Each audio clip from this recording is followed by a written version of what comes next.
आपको बता दें कि एक्सक्लूसिव खबर सच बेधड़क की खोज पड़ताल, ओएमआर शीट बदलने को लेकर कुणाल भटनागर की एक्सक्लूसिव रिपोर्ट। आपको बता दें सच बेधड़क निकाल लाया ओएमआर शीट बदलने को लेकर उत्तर प्रदेश में दर्ज हुई एफआईआर।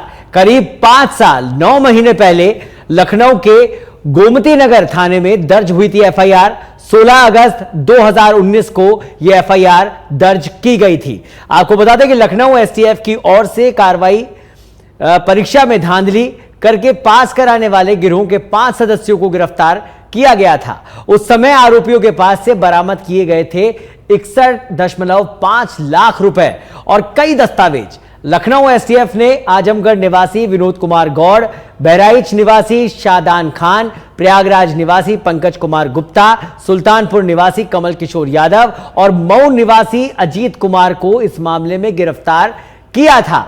आपको बता दें कि जनेश्वर मिश्र पार्क के पास से इनको गिरफ्तार किया गया था।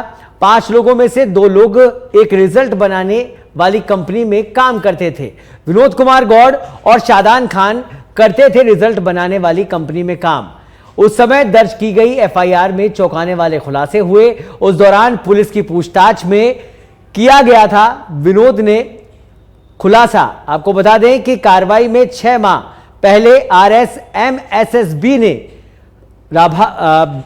रिपोर्ट दी थी। राघव लिमिटेड को जिम्मेदारी। आपको बता दें कि विभिन्न प्रतियोगी परीक्षाओं की डाटा एंट्री और रिजल्ट बनाने का काम करती है राघव लिमिटेड। आरएसएमएसबीबी की ओर से दिया गया था महिला सुपरवाइजर, कृषि पर्यवेक्षक और प्रयोगशाला सहायक की भर्ती परीक्षाओं की ओएमआर स्कैनिंग पर परिणाम बताने की निविदा। विनोद ने शादान के साथ मिलकर परीक्षा रिजल्ट में धांधली कर भर्ती करवाने की एवज में 5 लाख रुपए देने वालों को ढूंढा। विनोद और शादान ने मिलकर अपने एक घनिष्ठ मित्र पंकज गुप्ता कानपुर को इस मामले में जानकारी दी।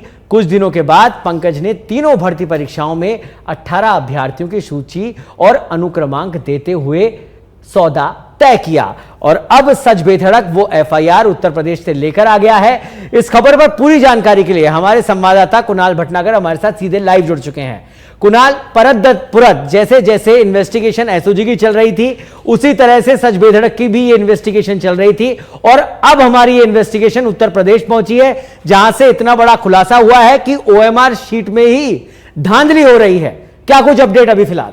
देखिए सौरभ, आपको बता दें कि हाल ही में 1 या 2 दिन पूर्व एसओजी का एक जो है एफआईआर वायरल होता है सोशल मीडिया पर। जब सच बेधड़क उसकी पड़ताल करता है तो उसमें ओएमआर शीट चेंज करने की बात की जाती है। इसके अलावा उसमें एक रेफरेंस नंबर दिया जाता है एफआईआर का, जो कार्रवाई उत्तर प्रदेश में हुई थी। जब सच बेधड़क इस पूरे मामले की तह तक गया तो हमने लखनऊ के गोमती नगर जो थाना है वहां पर जो एफआईआर दर्ज हुई थी अगस्त 2019 में, तो उसमें चौंकाने वाले खुलासे हैं। उसमें बकायदा ये बताया गया है कि कैसे ओएमआर शीट चेंज करके जो अयोग्य लोग थे जिन्होंने खाली जो ओएमआर शीट छोड़ी थी उनकी कैसे ओएमआर शीट भरी गई और कैसे इस पूरी जो घटना है, पूरे जो कांड है उसको अंजाम दिया गया। क्योंकि ये कहा जाता था पहले कि पेपर लीक हो गया या डमी कैंडिडेट बैठाकर जो है परीक्षा पास कर ली, लेकिन जब उत्तर प्रदेश के लखनऊ में दर्ज एफआईआर की पड़ताल जब सच बेधड़क ने की तो हमारे को चौंकाने वाले जो खुलासे हुए,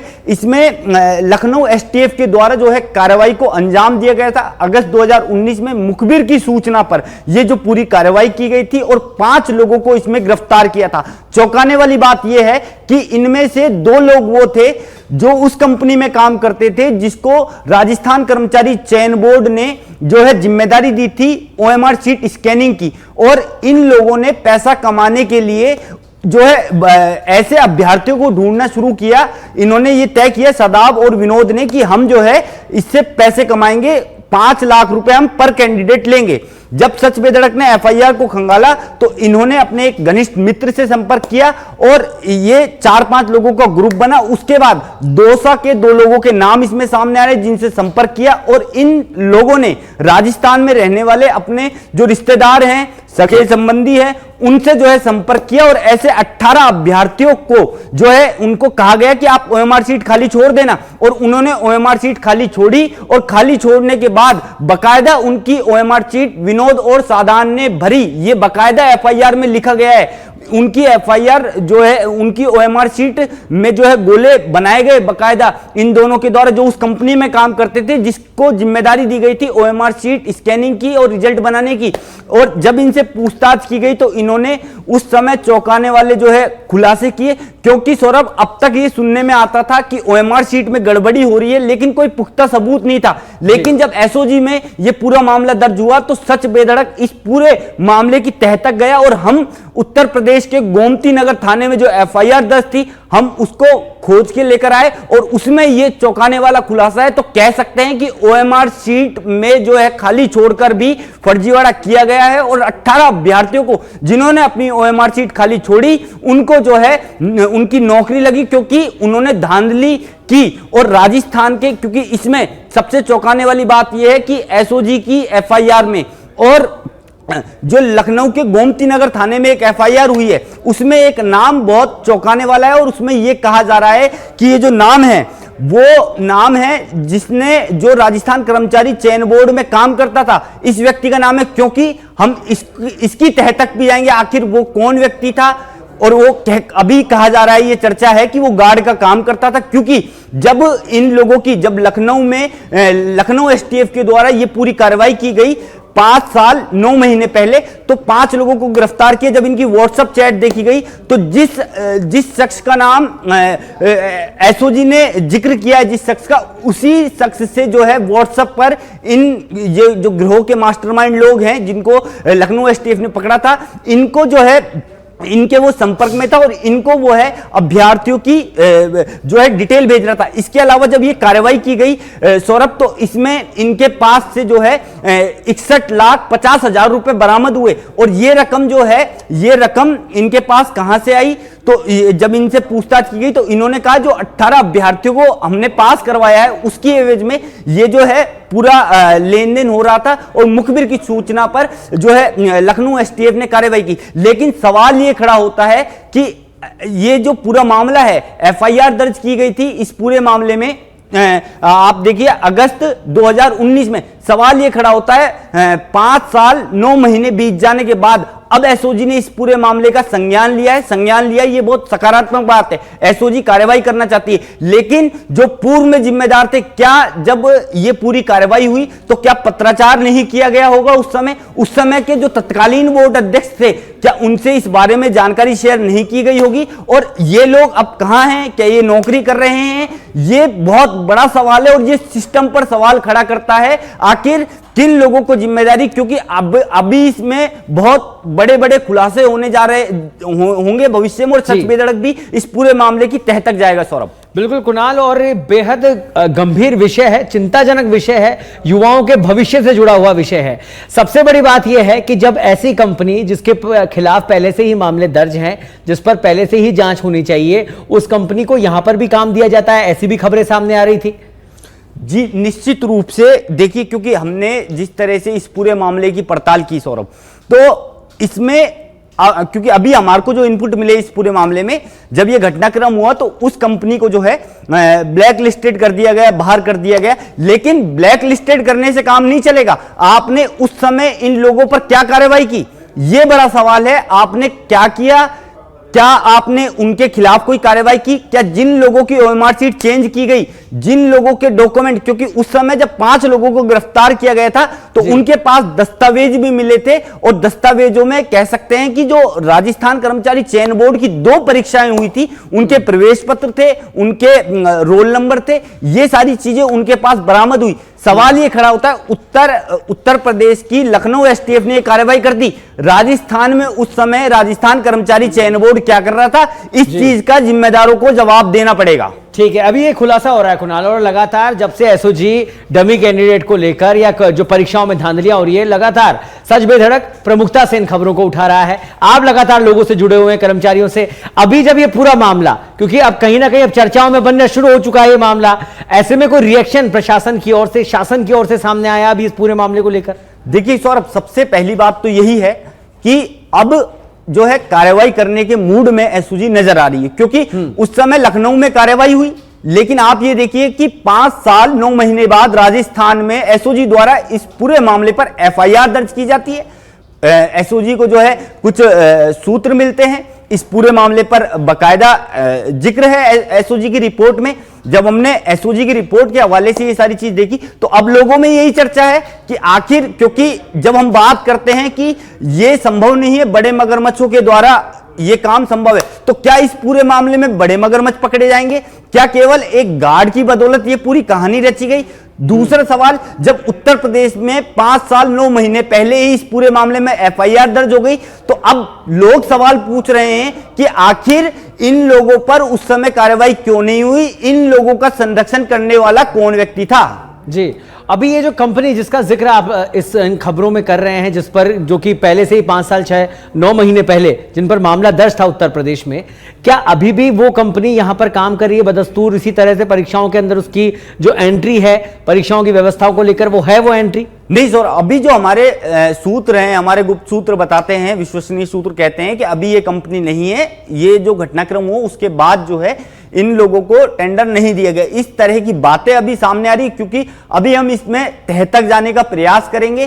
किन लोगों की संलिप्तता है इसमें? कर्मचारी चयन बोर्ड के लोगों की संलिप्तता है। इस मामले को दबाने वाले जिम्मेदार उस समय क्या कर रहे थे? जो जिम्मेदार कुर्सी पर बैठे हुए थे वो इस पूरे मामले पर क्या कर रहे थे? ये तमाम सवाल जो है अभी भी चीख कर जो है सवाल कर रहे हैं, पूछ रहे हैं। आखिर उन लोगों ने उस समय इस पूरे मामले पर एक्शन क्यों नहीं लिया? लोग बाग धन्यवाद दे रहे हैं सरकार का और एसओजी का। चलो 5 साल 9 महीने बाद उन्होंने तो ये पूरा मामला उठाया और इस पूरे मामले में एफआईआर दर्ज की। अब एफआईआर दर्ज हो गई है इस पूरे मामले में, तो यकीनन अब कार्रवाई भी होगी। ठीक है, बिल्कुल। और जिस तरीके से कुणाल आप लगातार इस पर रिसर्च में लगे हुए हैं और लगातार प्रमुखता से सच बेधड़क पर ये खबरें दिखाई जा रही है, प्रशासन भी चेत रहा है, और जैसा कि आपने बात की कि एसओजी भी अब ने कमर कस ली है कि किसी भी तरीके से परीक्षा में हो रही धांधलियों को अब रोका जाए। बहुत बहुत धन्यवाद इस तमाम जानकारी को साझा करने के लिए कुणाल।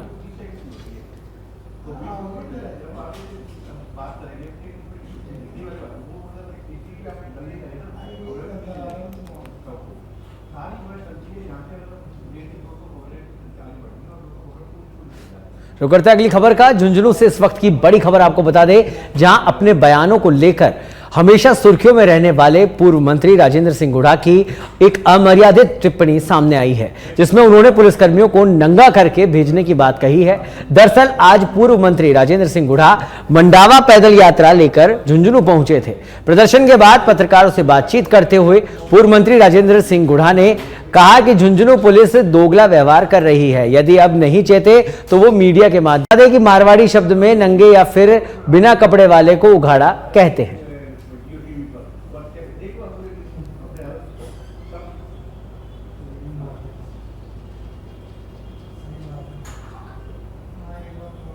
राष्ट्रीय नाट्य विद्यालय नई दिल्ली की ओर से आयोजित होने वाले भारत रंग महोत्सव की शुरुआत हो चुकी है। 28 जनवरी से 16 फरवरी को दुनिया भर के 13 सेंटर्स पर रंगमंच से जुड़ी गतिविधियों का आयोजन इस दौरान किया जाएगा।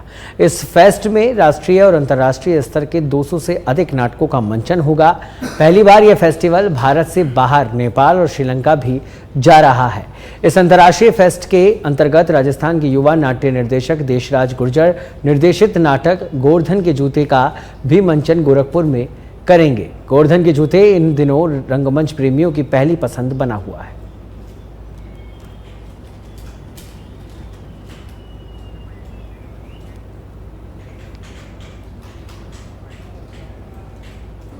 और उसके अनुदान के बाद में हमने नाटक बनाया गोवर्धन के जूते। वो नाटक काफ़ी अच्छा बना और फिर उसके बाद में हमने पहला शो जो ओपनिंग प्ले किया वो जवाहर कला केंद्र में किया और उस वक्त पे नाटक को बहुत सराहना मिली। और उसके बाद जवाहर कला केंद्र के आउटरीच प्रोग्राम के तहत हम लोग उदयपुर गए, जहाँ पे हमने नाटक का दूसरा शो किया। उसके बाद हमको तुरंत ही बहुत मतलब सारे लोगों से बहुत ज़्यादा सराहना और प्रेम मिला। उसके बाद हमने तीसरा शो भी JKK में किया। तो अब तक हम लोग 5 शो कर चुके हैं और अब हमारा छठा शो है भारत रंग महोत्सव में, जो कि NSD। चित्तौड़गढ़ जिले के प्रख्यात कृष्णधाम श्री सांवलिया जी मंदिर में चतुर्दशी पर खोले गए भंडार से निकली चढ़ावा राशि की गणना का दौर जारी है। यहां मंदिर परिसर में तीसरे चरण की गणना शुक्रवार को पूरी हुई। इन 3 चरणों में अब तक 16 करोड़ से अधिक की चढ़ावा राशि गिनी जा चुकी है। शेष रही राशि की गणना शनिवार को पुनः की जाएगी। इसके अलावा भेंट कक्ष में आई नकदी और सोने चांदी के आभूषणों का वजन भी शेष है।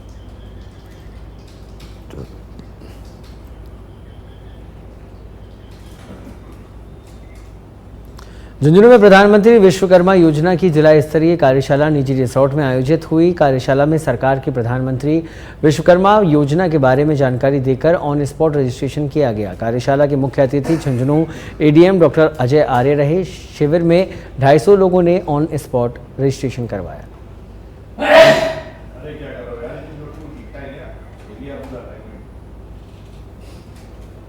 खैरतल तिजारा में नवनियुक्त थानाधिकारी राकेश कुमार अतिक्रमण के खिलाफ एक्शन मोड में नजर आए, जहां अतिक्रमण की कार्रवाई से दुकानदारों में हड़कंप मच गया। थानाधिकारी ने शहर के प्रमुख मार्गों के आसपास का अतिक्रमण हटवाया।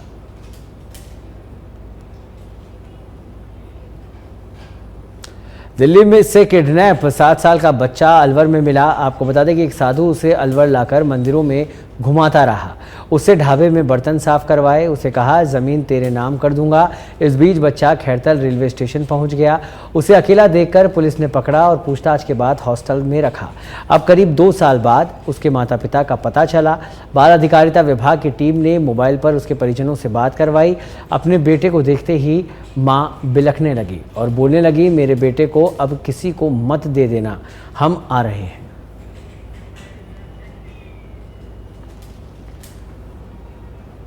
बांसवाड़ा के गढ़ी परतापुर में एक कपड़ा व्यापारी ने अपनी दुकान में अज्ञात कारणों से आत्महत्या कर ली। वहीं घटना की सूचना मिलते ही पुलिस मौके पर पहुंची, जहां पुलिस ने शव को फंदे से उतरवाकर परतापुर के सामुदायिक स्वास्थ्य केंद्र पर रखवाया। वहीं मौके पर मृतक के परिजन भी पहुंचे। फिलहाल पुलिस मामले की जांच कर रही है।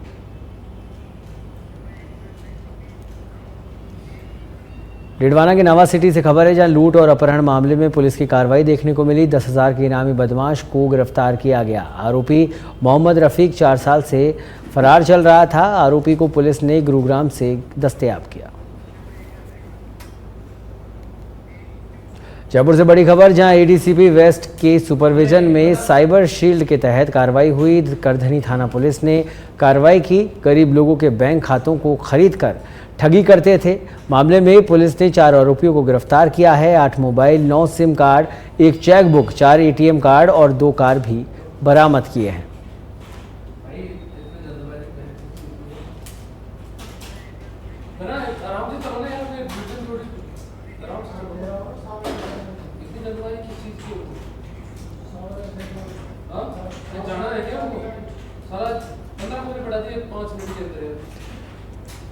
तो गरीब लोगों के बैंक खातों को से ठगी करते थे। करधनी थाना पुलिस ने कार्रवाई करी और इन 4 अभियुक्तों को पुलिस ने गिरफ्तार किया है। खातों को खरीदकर उनमें ठगी की जाती थी।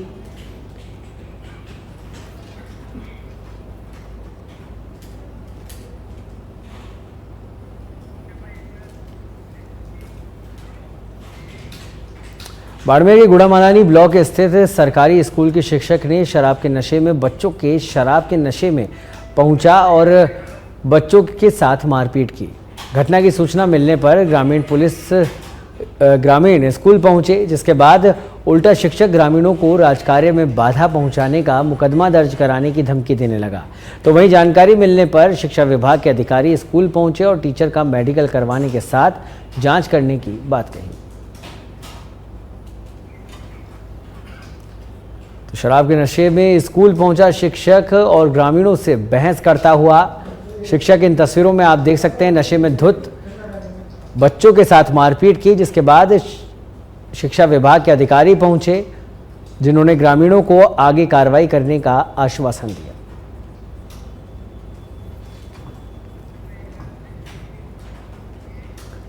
सीकर से बड़ी खबर है, जहां पुलिस साइबर और डीएसटी पुलिस टीम ने कार्रवाई की। साइबर शील्ड के तहत संयुक्त कार्रवाई हुई। मामले में पुलिस ने 5 आरोपियों को गिरफ्तार किया है। लक्ष्मणगढ़ थाना पुलिस का ये मामला। तो पुलिस ने 5 आरोपियों को गिरफ्तार किया। पुलिस साइबर और डीएसटी पुलिस टीम ने ये संयुक्त कार्रवाई की है। साइबर शील्ड के तहत संयुक्त कार्रवाई हुई, जिसमें 5 लोगों को गिरफ्तार किया गया।